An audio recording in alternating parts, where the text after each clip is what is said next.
di Indonesia gitu ya, khususnya perkembangan di dunia juga ya, industrial 4.0. Nah, sekarang walaupun sudah ada yang bilang sudah 5.0 gitu ya. Nah, tapi kita akan lihat bagaimana keterkaitan perkembangan digital di Indonesia ini dihubungkan dengan pendidikan. Kenapa Pak dengan pendidikan? Karena walaupun mata kuliah kita adalah pembelajaran digital, tapi tetap karena marwah kita adalah nantinya sarjana pendidikan, khususnya kalian adalah pendidikan guru sekolah dasar, bagaimana nanti nih dalam pembelajaran sekolah dasar itu kita harus bisa juga mengkolaborasikan dengan pembelajaran digital ya. Oke, ada beberapa yang dibahas ya di sini ada automation, big data, cloud computing. Ini Bapak rasa sudah tidak asing ya di kalangan kita semua ya. Autonomous, IoT, data management. Nah, kita akan lihat ya satu-satu. Oke, apa sih Internet of Things itu? Nah, ada yang pernah mendengar istilah ini? Udah bisa dilihat tuh di layarnya. Sebuah konsep di mana objek yang memiliki kemampuan untuk mentransfer data melalui jaringan tanpa memerlukan interaksi manusia ke manusia atau manusia ke komputer ya. Jadi kalau zaman dulu ya bayangkan kalau mau zaman Bapak dulu zaman Bapak SMP SMA gitu ya mau pindahin data itu dulu belum kenal flash disk ya. Dulu itu pakainya masih zaman dulu flash disk pertama Bapak itu harganya 100.000 gitu ya. Mahal sekali padahal, kuotanya kapasitasnya hanya 2 giga bayangkan untuk memindahkan data gitu ya. Jadi dulu nggak dikenal istilah transfer data yang kayak gitu, nggak ada gitu, masih jarang gitu zaman Bapak dulu ngerjain tugas paling ditulis, kumpulin, jadi nggak ada istilah kumpulin di email dan sebagainya gitu. Bapak tahu email itu di zaman SMA gitu ya, baru tahu ada email, dulu email pertama itu ada email gitu ya, Yahoo Mail gitu ya.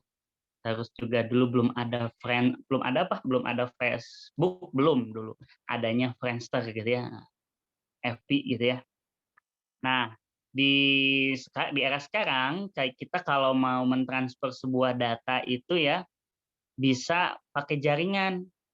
Sekarang kalau di HP misalkan, kan kalau dulu kita pakai kabel data ya, sekarang udah nggak bisa nggak pakai kabel data ya, pakai apa coba? Ada yang biasa pakai apa coba? Biasanya pakai apa kalian kalau transfer data dari HP satu ke HP lain? Bluetooth, Pak. Bluetooth. Nah, zaman dulu ada Bluetooth ya. Dulu lebih jauh dari Bluetooth kita kenal infrared. Nah, pernah mengalami masa infrared nggak? Dulu ya, Bapak ingat zaman dulu di SMA gitu lucu gitu, pas pertama punya HP tuh kan pakai infrared ya. Jadi kalau mau transfer dulu eh, tema ya, mentransfer tema tuh harus digabungin gitu si HP-nya HP satu dengan HP yang lain itu karena infrared itu kan pakai sensor ya yang ada di atas HP itu harus saling mengena gitu ya. Nah, jadi ternyata dengan perkembangan zaman sekarang sudah nggak musim nih infrared. Terus dulu MMS, dulu ya zaman MMS gitu ngirim gambar lewat pesan gitu ya. Sekarang kan udah nggak musim ya, udah mungkin ditinggalkan tuh MMS. SMS masih kepake lah sekarang ya.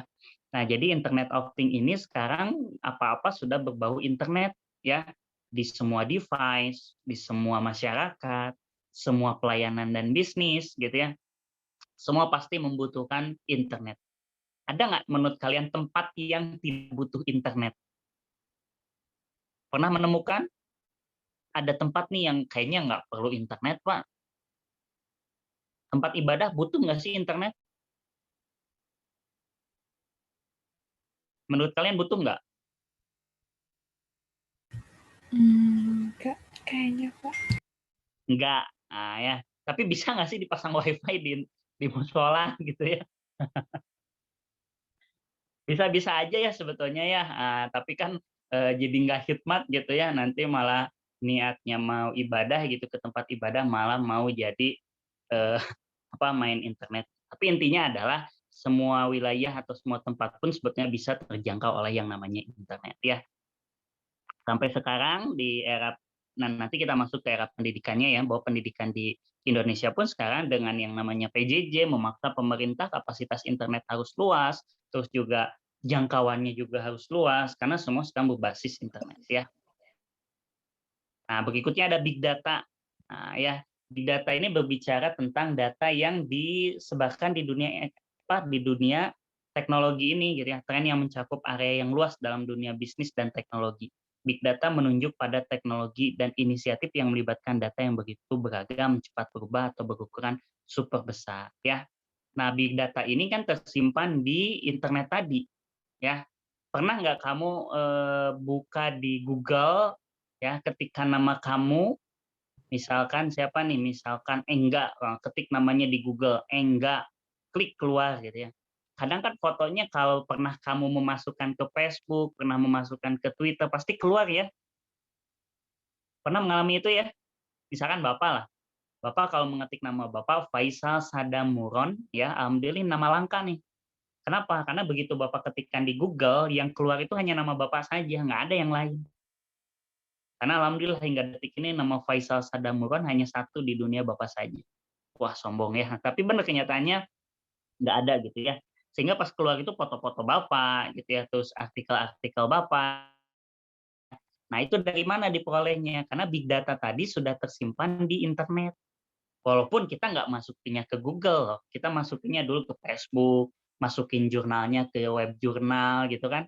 Tapi begitu kita menggunakan kolom pencarian di Google tuh kan keluar big data itu, ya. Nah, tapi yang harus kalian waspadai dalam dunia digital ini adalah jejak digital itu tidak akan mudah hilang ya. Jadi hati-hati nih sekarang mau ngelamar pekerjaan juga kalau perusahaannya dia sudah modern, dia biasanya suka melihat track record, calon karyawannya itu dari jejak digital tadi nih. Apakah dia gimana komentarnya di media sosial gitu kan, karena itu juga berpengaruh untuk keluarga untuk perusahaan ya. Jadi big data ini berhubungan dengan itu ya. Nah, kata Pak Presiden, nah ini ya kata Pak Presiden kita, data adalah jenis kekayaan baru bangsa kita. Ini data lebih berharga dari minyak. Apa pendapat kalian? Coba ada yang mau berpendapat? Menurut kalian benar nggak sih bahwa data itu lebih berharga dari minyak? Kenapa? Coba. Yuk, kalian yang ngomong biar bapaknya bisa ngarenghap heula. Ada yang dari luar apa ngarenghap ini. Ngarenghap itu ambil napas dulu gitu ya. Yuk, siapa yang mau berpendapat?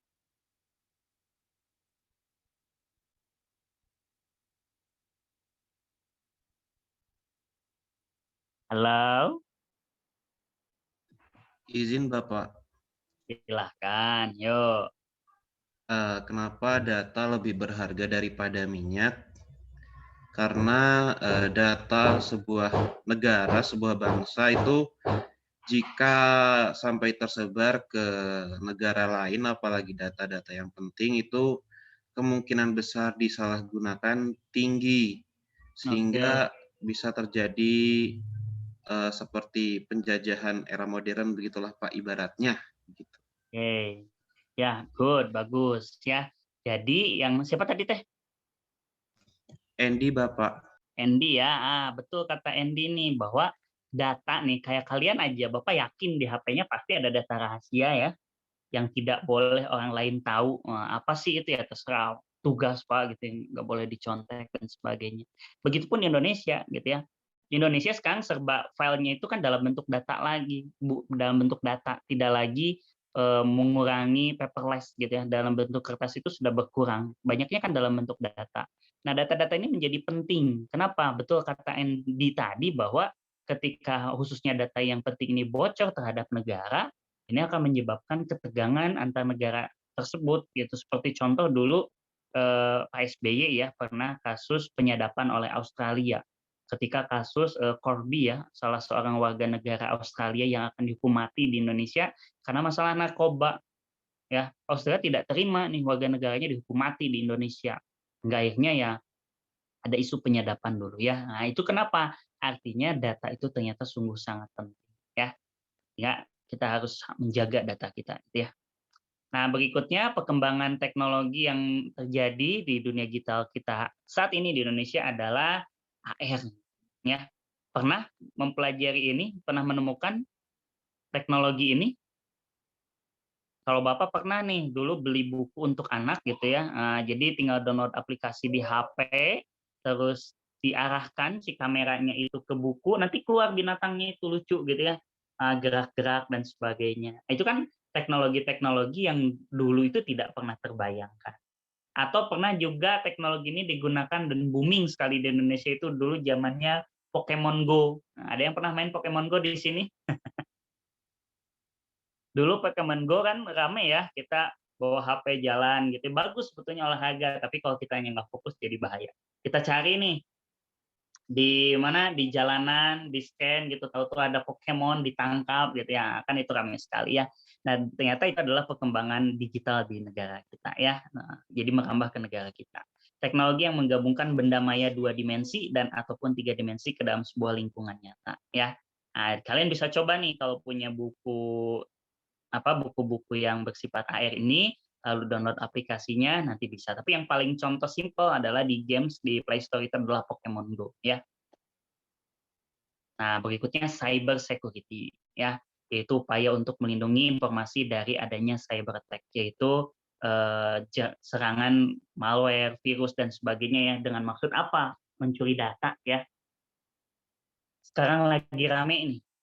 Enggak berita ada nasabah BRI yang kehilangan saldonya. Padahal dia tidak melakukan penarikan dan apa. Tiba-tiba hilang saja datanya. Nah, berarti ada cyber security di dalam bank itu yang masih ada celah nih untuk bisa dimanfaatkan oleh orang lain. Makanya kenapa penting cyber security ini, istilahnya mah polisinya lah ya. Nah, ini yang tadi diresmikan itu adalah polisi ini tadi ya. Kenapa? Karena penting. Bapak izin angkat telepon dulu ya, penting. Pak. Halo, Assalamualaikum Kang. Cuma, nya. Yuk, yuk, yuk. Oke, pariwara, iklan cenah. Oke, lanjut ya, cyber security ini penting. Bapak yakin di sini ada nggak sih yang nggak punya akun media sosial atau nggak punya email? Ada nggak? Jujur, ada nggak? Kayaknya nggak ada ya. Semua punya kayaknya ya. Dan semua pasti punya yang namanya akun dan password. Nah, password dan akun itulah yang harus kita lindungi. Kenapa? Agar tidak bisa dibobol oleh orang lain. Jangankan email atau yang lain. WhatsApp pun sama nih, yang sering kita pakai sehari-hari kan harus dilindungi ya, security. Kemarin sempat viral masalah WA itu akan mengganggu privasi kita gitu katanya ya, dengan membagi data kita ke Facebook. Tapi akhirnya diklarifikasi oleh WA, kalau kalian pernah pembaruan WA kan langsung ada ya di status di pembaruan bahwa WhatsApp menjamin data kita terlindungi, terenkripsi gitu ya. Nah, itu sangat penting kenapa? Karena jangan sampai data pribadi kita ini diperjualbelikan ya. Mungkin sekarang kalian belum berurusan dengan pinjol-pinjol, tapi jangan sampai lah ya. Nah, KTP itu sekarang kan seumur hidup ya, maka harus dijaga keamanannya. Jangan asal ada orang yang mau pinjam KTP kamu dong. Buat apa? Pinjam aja, enggak, cuma foto doang, Mbak. Nah, harus tahu untuk apa. Kenapa? Karena sekarang pinjaman online itu cukup dengan foto KTP saja, itu sudah bisa cair. Yang nyairinnya siapa, yang pinjamnya siapa, gitu ya. Yang harus bayar siapa. Yang pinjamnya mau orang lain tadi yang minta fotoin KTP tadi, tapi yang nanggung harus bayar kamu. Karena kelalaian kamu ngasih identitas diri sama orang yang tidak kamu kenal gitu ya. Jadi harus hati-hati terhadap keamanan data kita ya. Karena di dalam dunia internet ini kita harus benar-benar hati-hati ya. Nah, berikutnya ini artificial intelligence ya, bagaimana teknologi komputer atau mesin yang memiliki kecerdasan layaknya manusia dan bisa diatur sesuai keinginan manusia. Ya intinya seperti robot ya. Nah, bagaimana robot itu walaupun di Indonesia masih sangat sudah banyak sebetulnya ya, cuman kan belum seperti di luar negeri ya. Kalau di luar negeri sudah seperti robot yang bisa jadi pasangan gitu ya, sudah jadi bartender gitu kan ya. Tapi di kita banyak ya, khususnya di UPI juga banyak, di FPTK itu kan sering mengikuti lomba-lomba robot ya, dan sering menang juga gitu ya. Berikutnya, manufaktur. Nah, merupakan terobosan baru di industri manufaktur yang sering kita kenal menggunakan printer 3 dimensi. Dalam era digital saat ini, gambar desain digital yang telah dibuat dapat diwujudkan menjadi benda nyata dengan ukuran dan bentuk yang sama dengan desain sebenarnya atau dengan skala tertentu. Jadi nih buat kalian yang suka bikin desain ya, bikin gambar apa, itu ternyata dengan teknologi ini bisa diciptakan, seperti contoh di gambar misalkan nih. Dia bikinnya di komputer wajah seseorang itu. Nah, dengan teknologi ini ternyata bisa diciptakan wajah itu mirip sekali gitu, kayak film-film di apa, film-film di TV gitu ya, atau di HBO gitu ya. Nah, jadi banyak sekali kemajuan industri itu. Nah, berikutnya integrasi sistem itu bagaimana mengintegrasikan sistem ya, digabungkan antara komponen subsistem dalam satu sistem yang menjamin setiap fungsi dapat berfungsi sebagai satu kesatuan. Contohnya komputer ya, bagaimana sistem di dalam komputer itu kan satu kesatuan ya. Ketika ada satu yang bermasalah, pasti akan mempengaruhi yang lain ya. Misalkan biasanya RAM ya, kalau di komputer PC itu yang paling bermasalah biasanya RAM. Kenapa nggak nyala nih komputer? Padahal hanya RAM-nya saja misalkan yang kotor atau sudah harus diganti, tapi kan tetap berpengaruh kepada yang lainnya. Karena di RAM itu kan ada memorinya ya. Nah, memori RAM ini yang menyebabkan mempengaruhi sistem yang lain untuk tidak berfungsi juga gitu. Walaupun hanya RAM-nya saja misalkan yang tidak berjalan ya. Biasanya kan kalau kita cabut, bersihkan, tempelkan lagi terus sudah bisa nyala lagi komputernya gitu ya. Oke, berikutnya, nah ini nih cloud. Nah, siapa sih yang tidak punya penyimpanan awan atau cloud server virtual? Yang paling umum di kalangan kalian adalah Google Drive ya. Terus email pun itu ternyata menyimpan data kita di cloud ya. HP, data-data kita kan disimpan di cloud. Xiaomi misalkan kan ada Xiaomi cloud-nya. iPhone ada cloud-nya apa ya? Bapak nggak pakai iPhone jadi nggak tahu, tapi apa iCloud ya. Banyak lah ya. Intinya adalah untuk menyimpan data kita di awan sehingga bisa diakses dimanapun ya. Kalau pengalaman Bapak sering pakainya OneDrive gitu karena Bapak lebih banyak aktivitas di Microsoft gitu ya, sehingga kalau penyimpanan di OneDrive itu Bapak mau ganti perangkat pun atau misalnya Bapak punya berapa perangkat, datanya tetap tersimpan di awan sehingga bisa diakses di mana saja. Jadi nggak harus pindahin dulu data nih dari USB ke USB yang lain gitu ya. Oke, itu untuk perkembangan digital di Indonesia. Ternyata sudah sangat maju ya, dan kita sudah mengikuti perkembangan zaman, sehingga sangat beruntunglah kalian dikatakan sebagai generasi milenial, karena kalian tumbuh di era digital yang sangat luas, yang sangat maju, dibanding Bapak dulu ketika di zaman SMP SMA, tuh HP saja dulu masih, Bapak ingat HP pertama Bapak itu Sony Ericsson T100 dengan harga Rp100.000. Itu sudah sangat senang gitu bisa beli HP itu. Walaupun dulu hanya monokrom gitu ya. Nah, tapi sekarang ya pilihan HP sudah banyak dan sebagainya. Lalu apa Pak yang harus kita ambil dari pembelajaran digital di era sekarang ini? Kita harus mengambil peluang dari era digital ini. Bapak yakin di antara kalian mungkin ada yang sudah belajar bisnis, mungkin ya dengan bisnis di era digital ini gitu ya, di Shopee atau di mana gitu ya. Intinya adalah kita jangan pernah puas berada di titik ini, tapi kita terus menggali dengan kesempatan yang ada, ya. Nah, terakhir Bapak akan tunjukkan tentang bagaimana nih kalau di dunia pendidikan, Pak.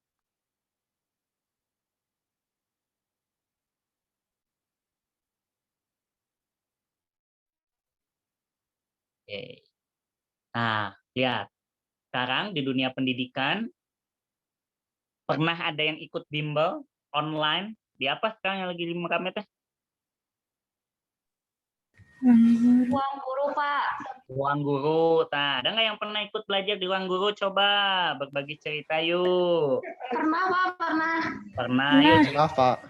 Apa pengalaman kalian ikut bimbel di ruang guru? Apa bedanya dengan Ramai, kalau Pak. bimbel di siapa? Lebih fleksibel waktunya, Pak. Fleksibel waktunya. Kalau zaman di Geoma harus hadir di tempat ya. Di SST kan waktunya sudah ditentukan gitu ya. Nah, walaupun ada benefit ya kalau ikut bimbel di situ ya. Kalau bimbel di offline kan suka ada benefit ya. Benefitnya apa coba? Pernah nggak ngalamin dapat soal? Ya, kadang suka dikasih latihan soal gitu ya, tapi ternyata pas ujian kok sama gitu ya. Nah, ya. Oke, nah jadi apa pendapat Anda? Tadi betul, tadi dikatakan ketika kalian di ruang guru lebih fleksibel. Nah sekarang pun sama ya, ketika kita ngajar online nih kayak Bapak nih sekarang ngajar kalian, kan fleksibel waktunya ya. Nah, Bapak ini habis Jumatan nih ya, jadi masih pakai koko, terus dan sebagainya gitu ya. Nah itu menambah fleksibel gitu, tapi tetap ilmu tersampaikan, walaupun ada yang kurang, yaitu bagaimana nuansa batinnya. Kalau di tatap wajah kan dengan angkatan kalian kan Bapak belum pernah tatap wajah secara langsung ya, karena kalian adalah angkatan 2020 ya, semester 2, jadi belum berkesempatan hadir di kampus. Sehingga ya ada yang berbeda lah, tapi secara manfaat fleksibel. Tapi ternyata loh tuh lihat kata artikel, materi pembelajaran digital lebih disukai siswa. Kenapa? Ya tadi mungkin alasannya kata kalian, lebih fleksibel. Satu fleksibel, kedua bisa diakses di mana saja gitu ya.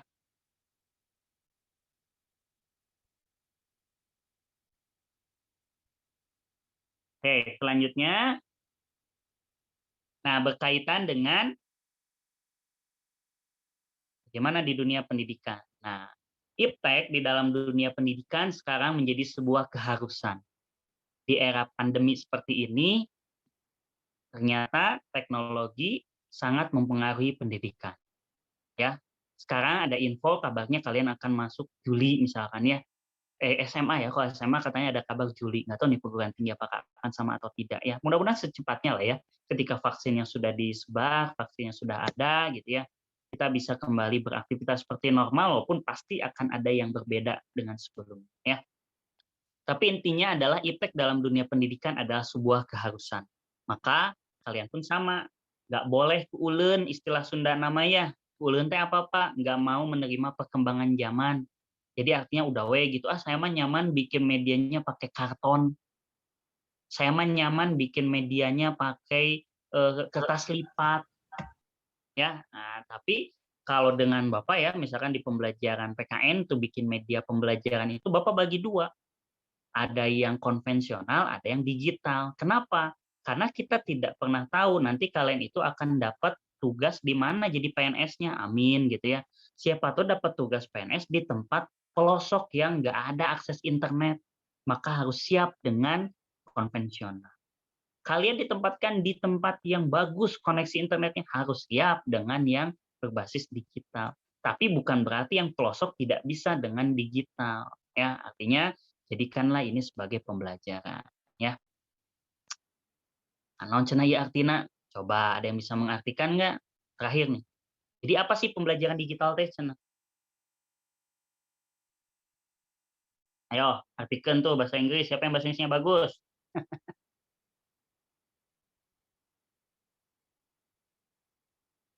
Tuh apa? Membuat apa cenah?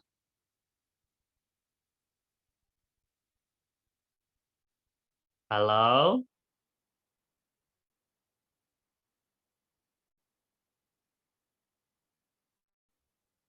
Bingung? Ayo intina we, nggak usah diartiin satu-satu. Jadi pembelajaran digital itu adalah apa coba? Mengolah atau membuat informasi dan instruksi dengan apa coba? Dengan memperoleh informasi di digital. Ya, jadi intinya pembelajaran digital itu bagaimana kita bisa mengolah ya informasi dan data itu menjadi sebuah konsep di dalam pembelajaran, khususnya di bidang pendidikan, karena kalian adalah ahli nantinya di bidang pendidikan. Ya, jadi di pertemuan yang saat ini kalian harus sudah mulai terbangun konsepnya bahwa saya ikut mata kuliah pembelajaran digital adalah untuk bisa memahami, mengolah informasi dan data ini untuk nantinya diolah menjadi sebuah pembelajaran yang menarik. Karena nanti kan di akhir kalau di FPS itu ada project. Nah, project inilah yang harus kalian semaksimalkan mungkin untuk membuat pembelajaran digital di sekolah dasar nanti yang menarik. Ya, itu. Wah, pas nih Adan, dipanggil Adan. Ada yang punya pertanyaan dulu? Any question, please? Ih, suara Bapak kedengaran kan? Bisa Bapak nanti jelasin, ternyata kalian nggak dengar. Kedengeran, Pak. Kedengaran ya, cuman jam kritis aja, kenapa ya? Makanya Bapak suaranya semangat, biar nggak ngantuk.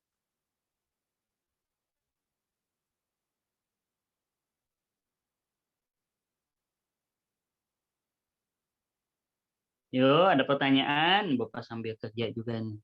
Ditunggu laporan.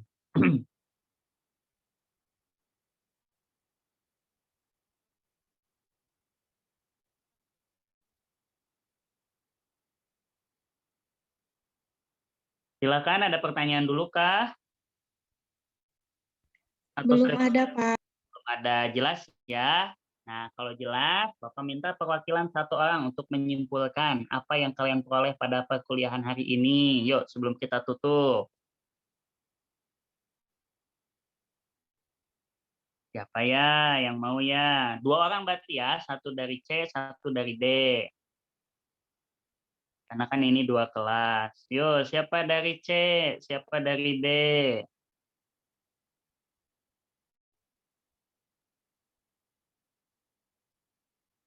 Ayo jangan malu-malu daripada malu-maluin. Ayo, yuk, siapa yuk? Biar cepat beres. Nggak ada.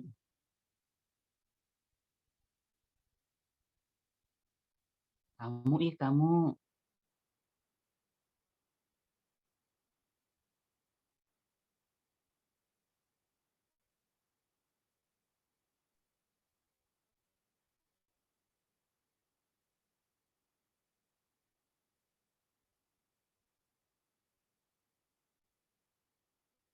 Ih, masa nggak ada yang mau nyimpulin? Ayo, mau dipilih sama Bapak? Pilih sama Bapak tuh ya. Nggak ada yang suka rela nih. Oke, biar cepet pilih aja tuh 2C, Bapak mau. Ding ding ding ding ding ding ding ding ding ding ding ding ding ding ding ding ding. Siti Alifia Nur Aziza kelas apa? Halo Siti.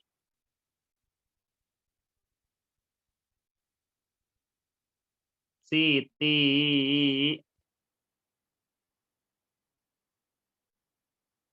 Halo Siti. Main yuk Siti. Ayo Siti kemana nih?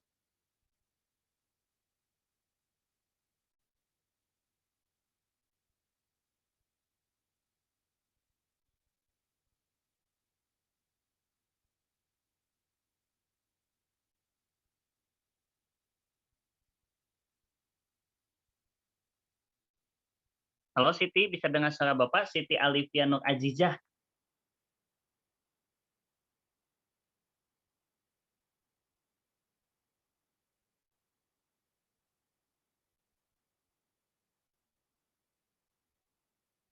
Siti. Ayo teman-temannya. Kalau Siti kelas apa? Kelas C, Bapak. Berarti bener ya. Siti aja, karena nggak pakai 2C Sitinya, jadi Siti aja. Yuk Siti, apa yang Siti peroleh hari ini? Dari mana dulu Siti? Minum dulu. Kesimpulannya, Pak. Yuk. Yang Siti peroleh apa hari? Jadi kesimpulannya, Apa? pembelajaran digital sangat penting di masa sekarang, Pak. Karena pembelajaran digital, karena masa sekarang itu kan lagi masa pandemi, jadinya kita perlu mempunyai cara untuk pembelajaran supaya masih tetap bisa terjadi gitu, Pak. Oke. Ya, makasih Siti. Kita tidak bisa tetap buka. Oke, selanjutnya 2D, Terus, Bapak mau. Oh, ada lagi? udah, Masih Pak. ada. Oh, apa lagi? Terus apa tadi?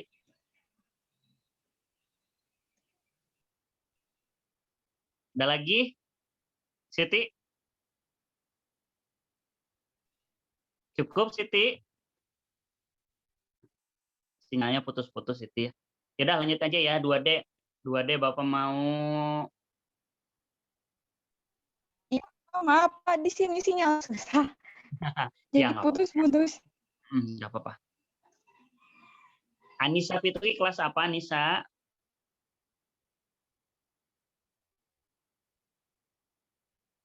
Ya nggak apa-apa Siti ya. Ya udah ya. Kak Anissa Fitri. Anissa Fitri kelas apa? Kelas C, Pak. C, Pak. Kelas C, berarti aman. Feby Tripandina, kelas apa? Kelas D, Pak. Kelas Nah, D, Pak. Yo, Feby ya. Yo, Feb. Simpulin, Feb. Apa yang Feby peroleh hari ini, Feb?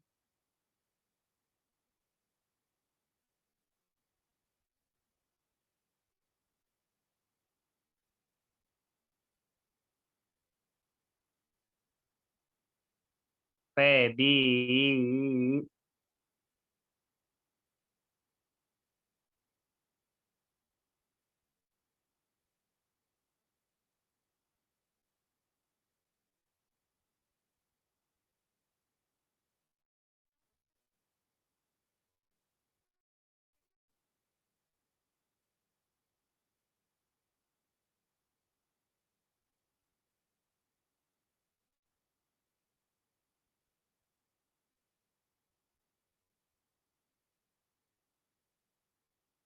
Ayo, mana Feby-nya? Kalau Feby nggak ngomong, nanti nggak udahan-udahan. Mungkin ini Pak, Feby-nya kendala sinyal. Boleh saya aja, Oh, Bapak?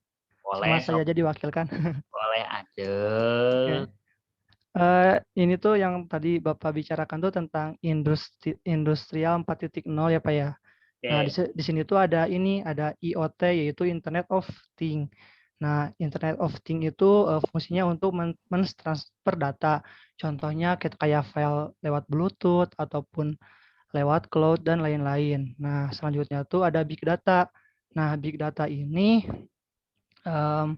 kayak mencangkup area yang luas di dalam data gitu. Jadi misalnya aku nih searching di Google, terus misalnya ngetik nama Engga Mulyana. Nah, di sana tuh bakal muncul misalnya foto aku ataupun data-data aku dan lain-lain. Nah, selanjutnya dari tadi ada fotonya Bapak Jokowi ya, yang bilang itu data adalah jenis kekayaan baru bangsa kita. Kini data lebih berharga dari minyak. Nah, emang betul karena menurut saya pribadi data itu sangat penting ya. Apalagi data pribadi kita seperti mungkin yang lebih simpelnya kayak alamat, nomor HP, dan lain-lain, itu data harus mempunyai privasi gitu kan ya.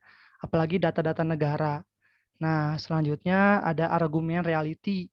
Nah, argumen reality ini yaitu teknologi yang menggabungkan benda maya 2 dimensi. Contohnya tuh yang tadi Bapak bilang itu kayak Pokemon ya, game Pokemon ya Pak ya. Ya. Ataupun Pernah main ada enggak? Pernah main Pokemon Go enggak? pernah dong Pak, jalan-jalan. Bisa juga aku pernah ketemu sama temen juga sih yang AR argumen reality ini tuh kayak ada buku. Nah, di buku ini tuh bisa di-scan pakai handphone. Nah, nanti bakal keluar kayak harimau kayak gitu, Pak. Media pembelajaran gitu. Nah, selanjutnya ada ini cyber security. Nah, karena informasi itu data tuh sangat penting ya. Nah, kita tuh perlu ini keamanan atau proteksi. Nah, di cyber security ini fungsinya untuk melindungi informasi. Nah, selanjutnya ada ini artificial intelligence ya. Nah, artificial intelligence ini merupakan sebuah teknologi komputer atau mesin yang memiliki kecerdasan layaknya manusia. Selanjutnya mungkin udah sih Pak yang saya tangkap. Iya, mantap sekali Engga ya. Terima kasih Engga ya. Ya Bapak. Oke, alhamdulillah. Iya, terima kasih Engga dan yang lainnya alhamdulillah, mudah-mudahan ilmunya bermanfaat ya. Kita bisa mengambil pelajaran dari materi hari ini dan yang paling penting adalah kita harus sadar bahwa kita hidup di era digital saat ini sehingga kita harus melek digital ya. Jangan sampai karena kita malas belajar, kalau fokusnya hanya kuliah, kita melupakan bahwa ada hal penting di dunia digital yang harus kita pelajari juga ya. Terima kasih untuk hari ini. Kita tutup dengan ucapan hamdalah bersama-sama. Alhamdulillahirabbil alamin ya, semoga bermanfaat. Jumpa lagi minggu depan ya. Bapak tutup dengan ucapan hamdalah alhamdulillahirabbil alamin. Wassalamualaikum warahmatullahi wabarakatuh. Waalaikumsalam warahmatullahi wabarakatuh. Terima kasih, Bapak. Terima kasih Pak. Terima kasih Pak. Sama. Yo, hati-hati. Jangan lupa sholat